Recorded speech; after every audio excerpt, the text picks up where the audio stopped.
السلام علیکم ویورز، میں ہوں عذرا مصطفیٰ۔ آپ کو ہمارے چینل اسلامی معلومات میں خوش آمدید۔ ایک بار درود شریف پڑھ لیں تو چلے ویڈیو کا آغاز کرتے ہیں۔ موت کے بعد انسان کی 9 آرزویں جن کا تذکرہ قرآن مجید میں ہوا ہے۔ نمبر 1، یا لیتنی کنت ترابا، اے کاش میں مٹی ہوتا، سورہ نبا آیت نمبر 40۔ نمبر 2، یا لیتنی قدمت لحیاتی، اے کاش میں نے اپنی آخری زندگی کے لیے کچھ کیا ہوتا، سورہ فجر آیت نمبر 24۔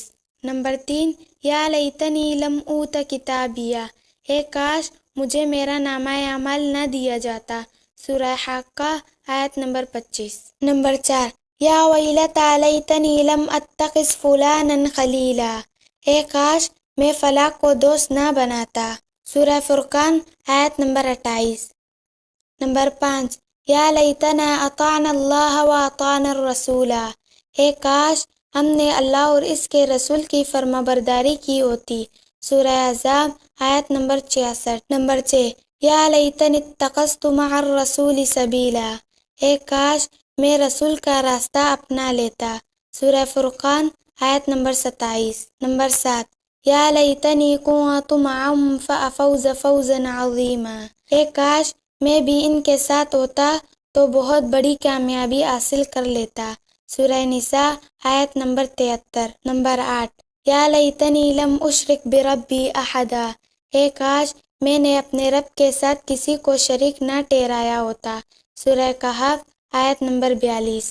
نمبر 9، یا لیتنا نرد ولا نکذب بآیات ربنا ونکون من المؤمنین، اے کاش کوئی صورت ایسی ہو کہ ہم دنیا میں پھر واپس بھیجے جائیں اور اپنے رب کی نشانیوں کو نہ جھٹلائیں اور ایمان لانے والوں میں شامل ہوں، سورہ انعام آیت نمبر 27۔ یہ ہیں وہ آرزویں جن کا موت کے بعد حاصل ہونا ناممکن ہے، اسی لیے زندگی میں ہی اپنی اصلاح کرنا بہت ضروری ہے۔ مدد حاصل کرنے کے 3 طریقے۔ سوال، اللہ تعالیٰ سے مدد حاصل کرنے کے کوئی 3 طریقے بتائیں۔ جواب، واضح رہے کہ ایک مومن کا اس بات پر ایمان ہونا چاہیے کہ ہمارا اصل مددگار صرف اللہ ہی ہے، چنانچہ اللہ سے مدد حاصل کرنے کے کئی طریقے ہیں، جن میں سے 3 طریقے یہ ہیں۔ نمبر 1، عمل میں اخلاص پیدا کرنا۔ ہماری جدوجہد اور عمل میں اخلاص ہو تو اللہ کی مدد کا حصول ہوگا۔ نمبر 2، نماز۔ آپ صلی اللہ علیہ وسلم ہر پریشان کن معاملہ میں نماز کا سہارا لیتے تھے، اور قرآن میں بھی نماز کے ذریعے سے اللہ سے مدد مانگنے کا حکم ہے۔ قرآن مجید میں ہے، وَاسْتَعِینُوا بِالصَّبْرِ وَالصَّلَاةِ وَإِنَّهَا لَكَبِیرَةٌ إِلَّا عَلَى الْخَاشِعِینَ، سورہ بقرہ آیت نمبر 45۔ ترجمہ، اور مدد لو صبر اور نماز سے، اور بے شک وہ نماز دشوار ضرور ہے، مگر جن کے دلوں میں خشوع ہو ان پر کچھ بھی دشوار نہیں۔ نمبر 3، صبر اور دعا۔ دعا مومن کا ہتھیار ہے۔ ہر موقع پر دعا کے ذریعے مومن رب کی رضامندی اور مدد حاصل کر سکتا ہے، اور مصائب پر صبر کرنے سے بھی اللہ کی مدد آتی ہے۔ جو مومن صبر کے ساتھ اللہ کو پکارتا ہے تو اللہ تعالیٰ ہر بلا سے نجات دیتا ہے اور مدد کرتا ہے۔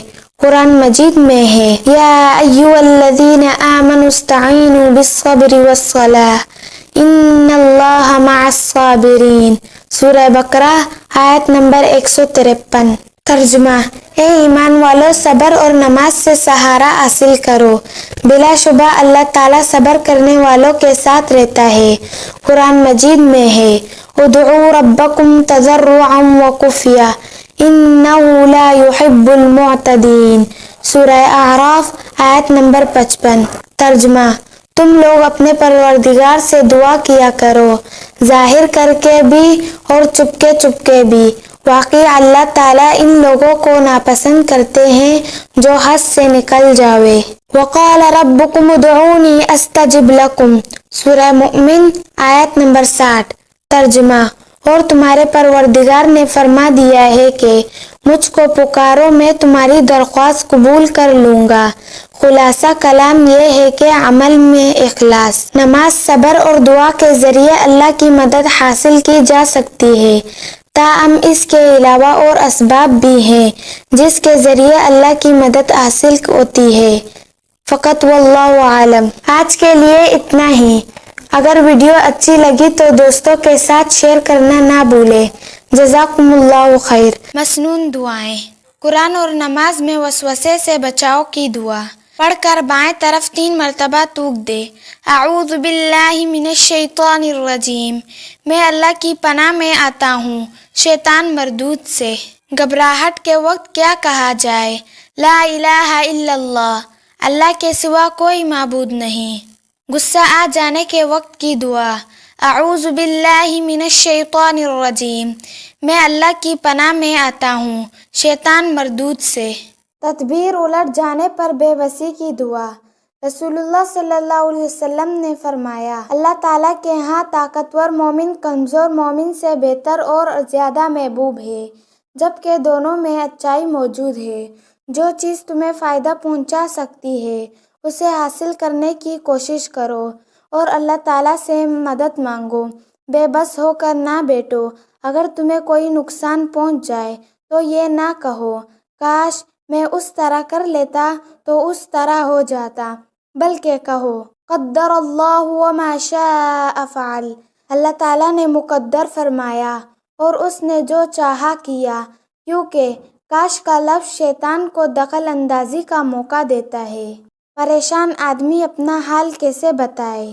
الحمدللہ علی کل حال، ہر حال میں ساری تعریف اللہ ہی کے لیے ہے۔ جسم میں تکلیف محسوس ہو تو کیا کہیں؟ رسول اللہ صلی اللہ علیہ وسلم کا فرمان ہے، جسم کے جس حصے میں تکلیف ہو اس پر اپنا ہاتھ رکھو اور 3 دفعہ کہو بسم اللہ، اللہ کے نام سے۔ جسم میں تکلیف محسوس ہو تو کیا کہے اور 7 دفعہ کہو اعوذ باللہ وقدرتہ من شر ما اجد واحاذر، میں اللہ تعالیٰ اور اس کی قدرت کی پناہ میں آتا ہوں اس چیز کے شر سے جو میں محسوس کرتا ہوں اور جس کا مجھے اندیشہ ہے۔ لوگوں کے شر سے ڈرے تو یہ دعا مانگے، اللہم اکفینیہم بما شئت، اے اللہ تو مجھے ان سے کافی ہو جا جس طرح تو چاہے۔ شرک سے محفوظ رہنے کی دعا اللہم انی اعوذ بک ان اشرک بک وانا اعلم واستغفرک لما لا اعلم، اے اللہ بے شک میں تیری پناہ میں آتا ہوں کہ میں کسی کو تیرا شریک ٹھہراؤں جبکہ میں جانتا بھی ہوں، اور میں تجھ سے ان غلطیوں کی بخشش مانگتا ہوں جنہیں میں نہیں جانتا۔ جو شخص 100 دفعہ یہ دعا پڑھتا ہے وہ پورا دن شیطان سے محفوظ رہتا ہے۔ لا الہ الا اللہ وحدہ لا شریک لہ، لہ الملک ولہ الحمد وہو علی کل شیء قدیر، اللہ کے سوا کوئی معبود نہیں، وہ اکیلا ہے، اس کا کوئی شریک نہیں، اسی کی بادشاہت ہے اور ہر تعریف اسی کے لیے ہے اور وہ ہر چیز پر کامل قدرت رکھتا ہے۔ شیطان کب بھاگتا ہے؟